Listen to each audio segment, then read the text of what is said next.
So tonight I want to start out by asking a question. I like the chair, Deacon. I want to start out by asking a question. How many of y'all think that you're a 45-degree angle Christian, and how many of y'all think you're a 90-degree angle Christian?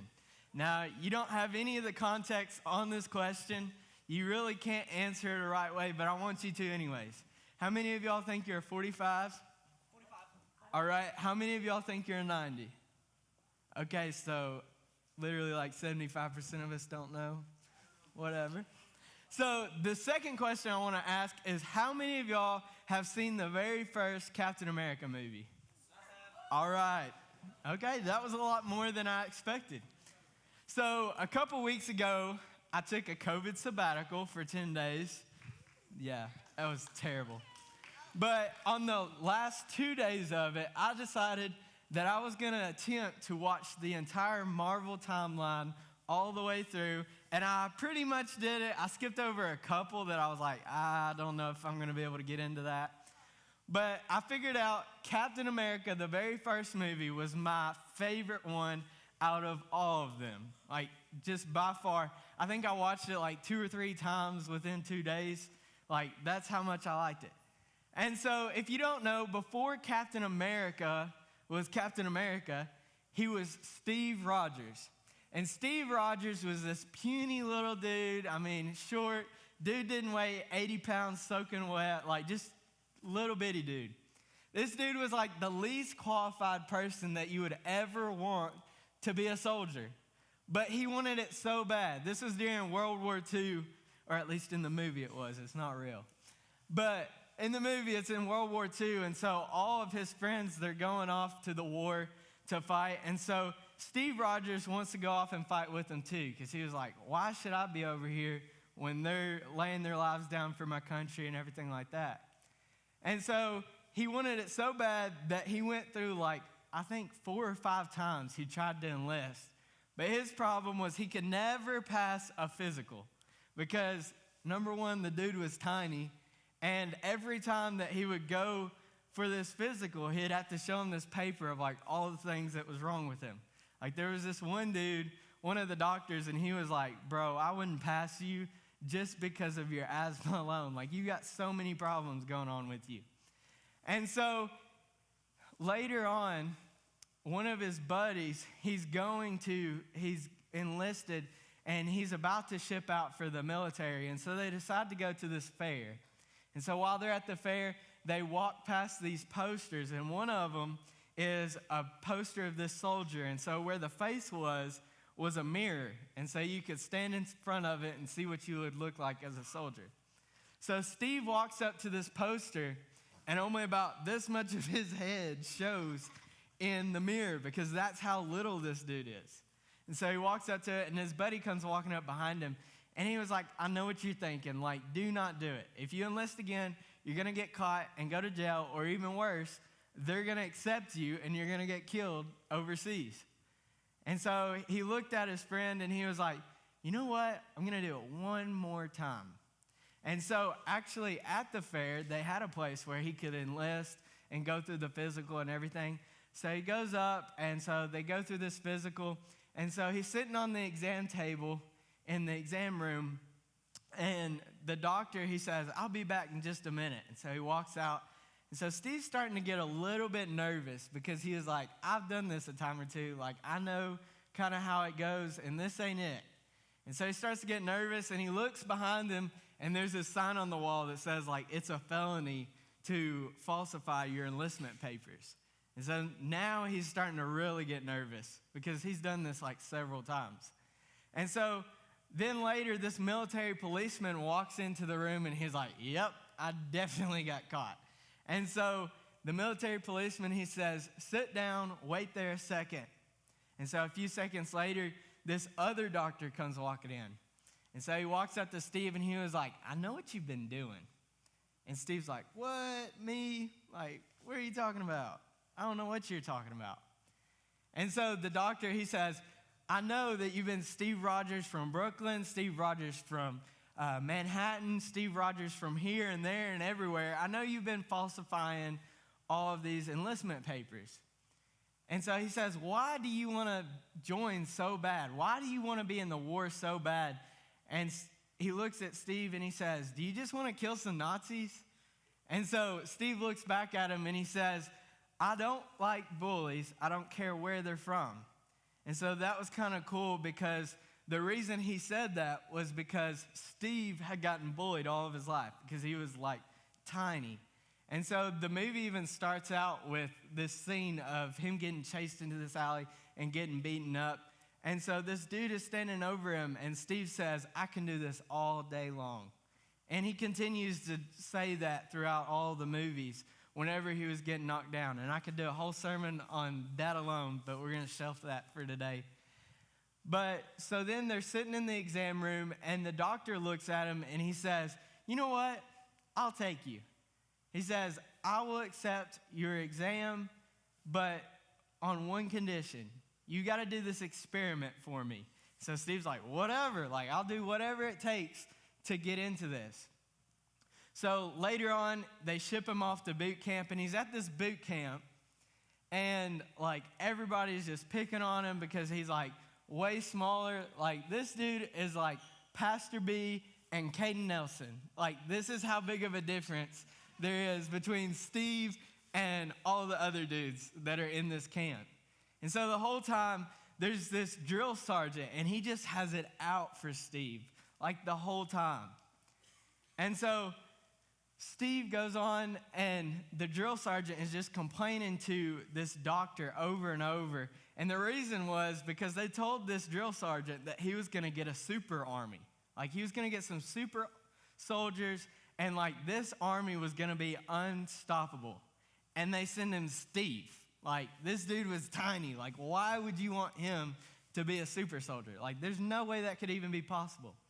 And so he's complaining. He's saying he's just not strong enough. He's not big enough. He's not courageous enough. This dude just is not brave enough. Like, he's not going to cut it.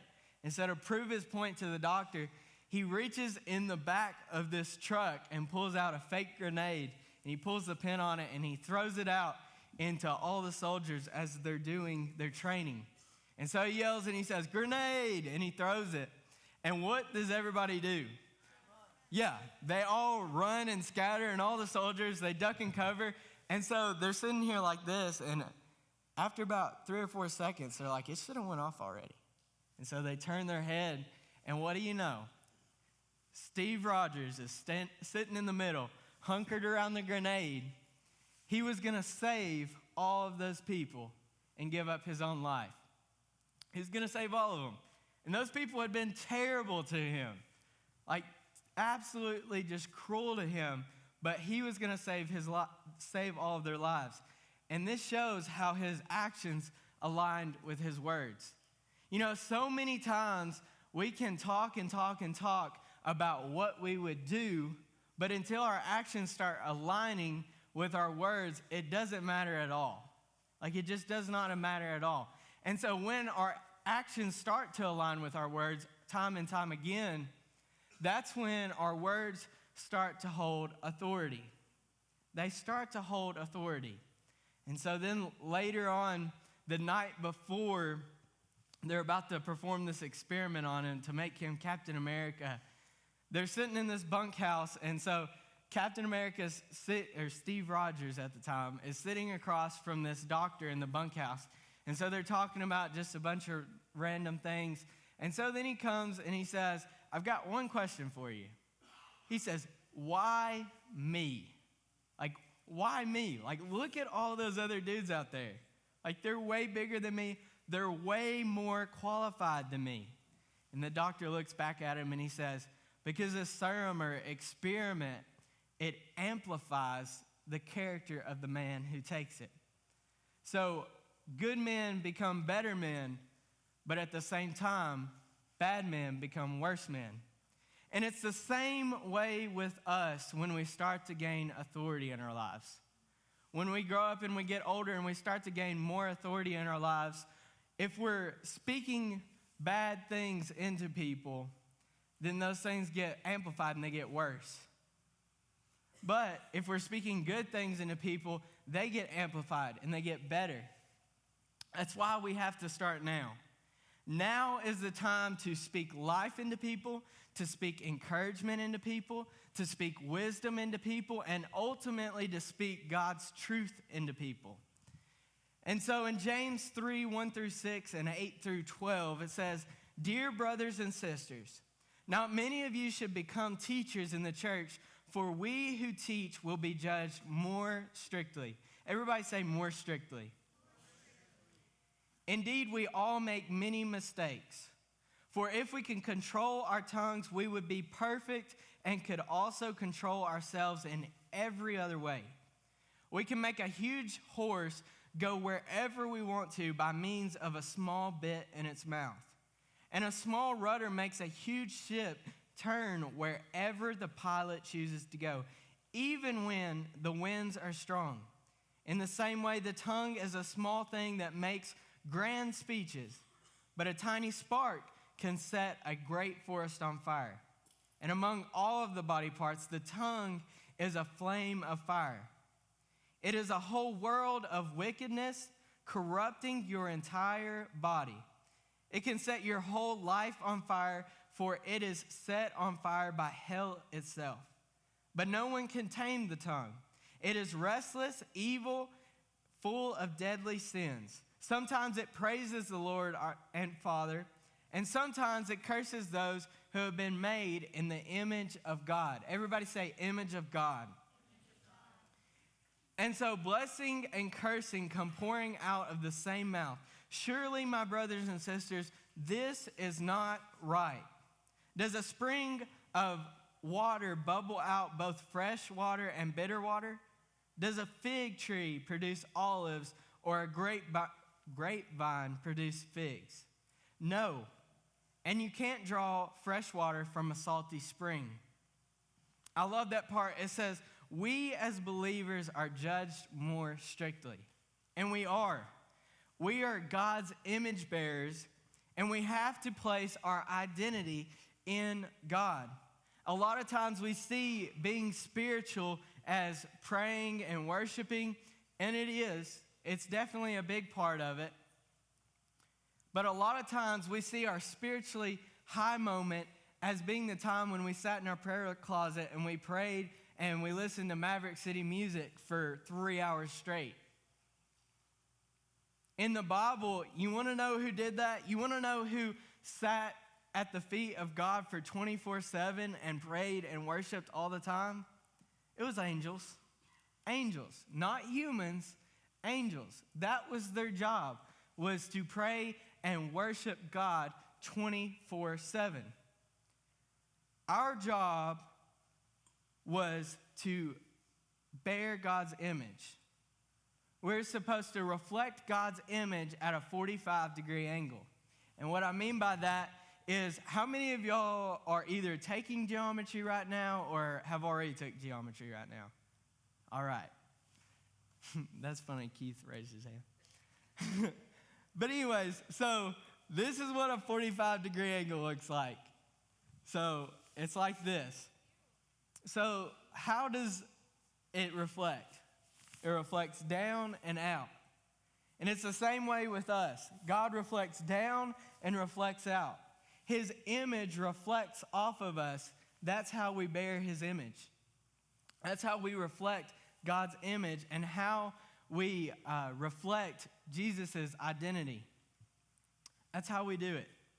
And so another cool thing is when we look at archaeologists, as they've discovered remains of Roman statues of people like Caesar, who were big emperors and rulers, we don't find them in Rome. We don't find them in Rome. We actually find them hundreds, sometimes even thousands of miles away from Rome. You want to know why? Because you don't need a statue where the real dude lives. Like, it makes no sense. The whole reason they put those statues out in the outermost colonies was so that way those outermost colonies could look to the statue and say, that's the dude in charge. That's the dude in charge. And it's the same way with us. God doesn't need image bearers in heaven. He doesn't need people to reflect his image in heaven, because that's where he already lives. That's where the real dude lives.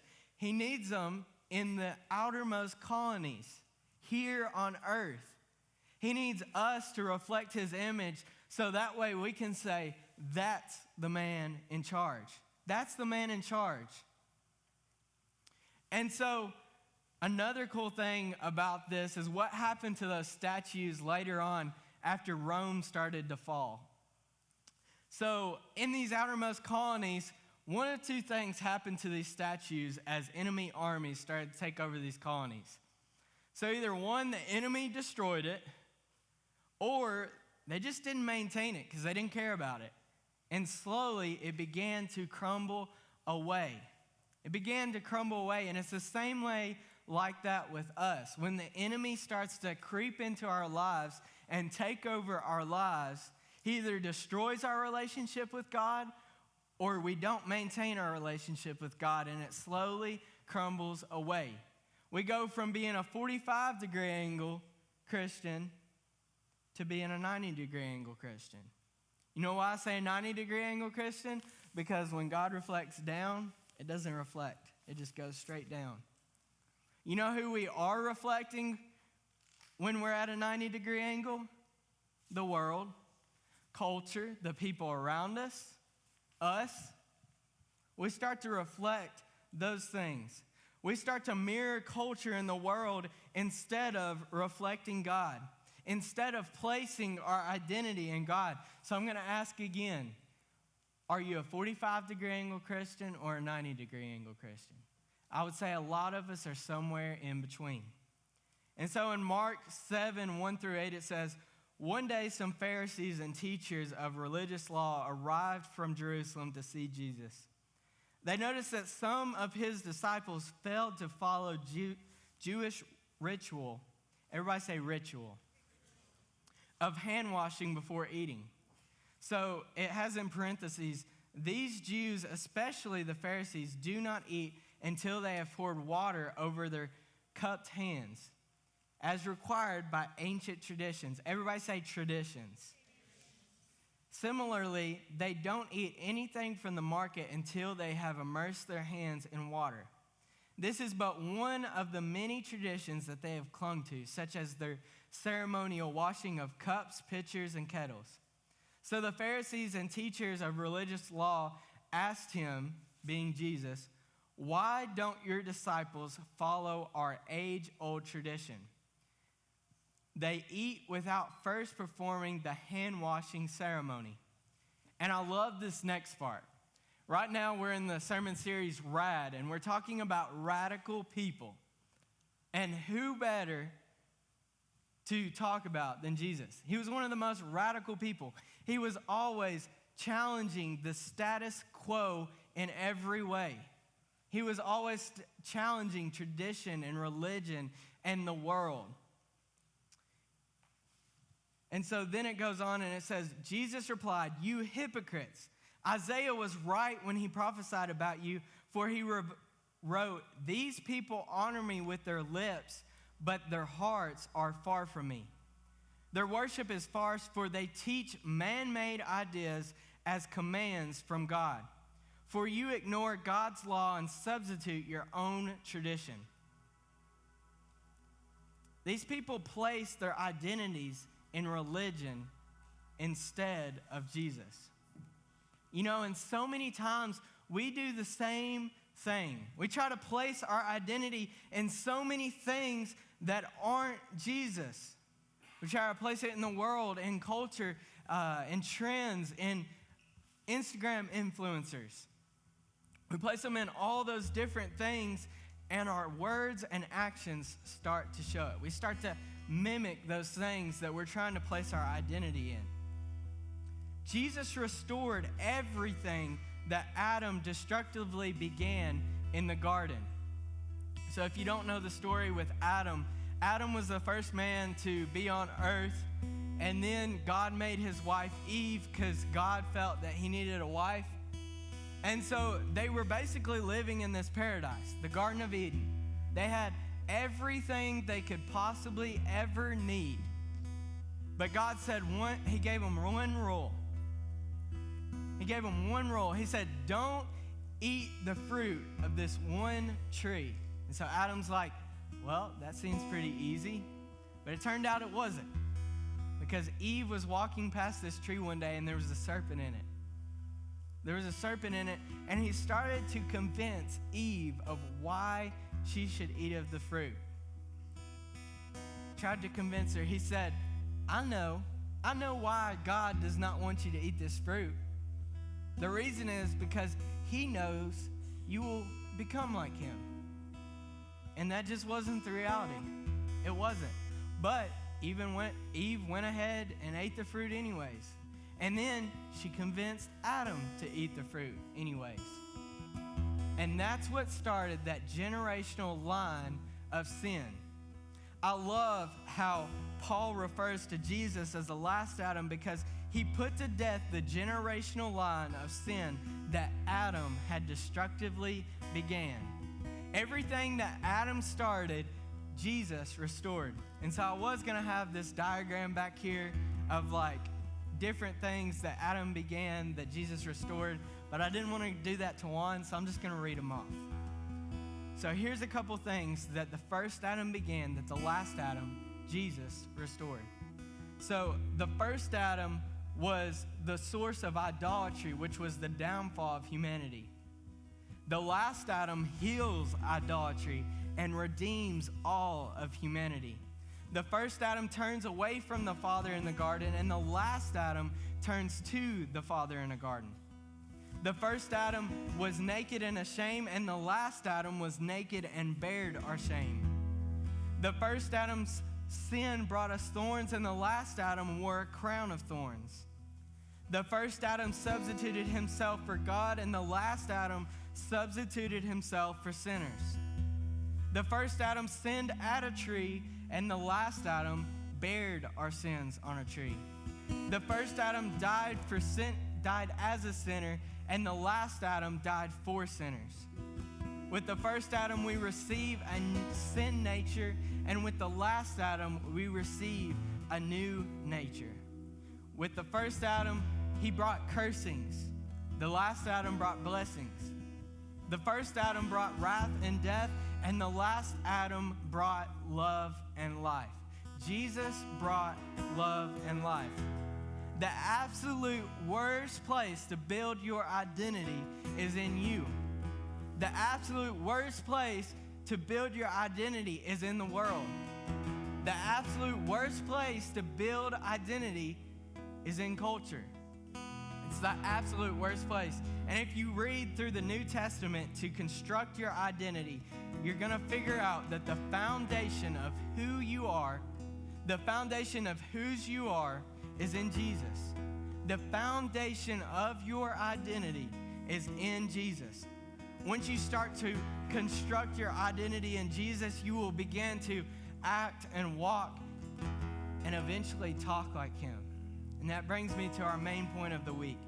Radical people watch their words. Right now, while you are in middle school and high school, this is a time when you're starting to form your characteristics. You're starting to form your identity for when you have more influence. So that's why now is the time when you need to be speaking life into people, when you need to be speaking encouragement into people, when you need to be speaking wisdom into people, and ultimately speaking God's truth into people.